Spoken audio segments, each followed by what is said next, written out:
मुंबई गोवा महामार्गावरील चरई फाटा येथे उभारण्यात आलेले पॅसिफिक डिजिटल कंपनीचे मोठे ॲडव्हर्टायझिंग होल्डिंग गुरुवारी वादळी वाऱ्यासह पडलेल्या मुसळधार पावसामुळे कोसळल्याची घटना घडली आहे। सुदैवाने या दुर्घटनेत कोणतीही जीवितहानी झाली नाही, मात्र हा बोर्ड थेट महामार्गावर कोसळला असता मोठी दुर्घटना घडण्याची शक्यता होती।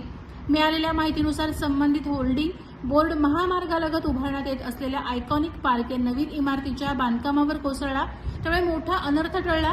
घटनेनंतर परिसरात काही काळ भीतीचं वातावरण निर्माण झालं होतं।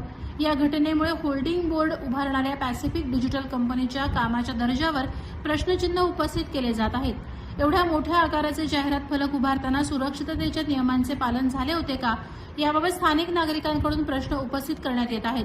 विशेषतः मुंबई गोवा महामार्गासारख्या वर्दळीच्या मार्गावर उभारण्यात येणाऱ्या जाहिरात फलकांची नियमित तपासणी करणं आवश्यक असताना संबंधित यंत्रणांकडून दुर्लक्ष होत असल्याची चर्चा सुरू आहे।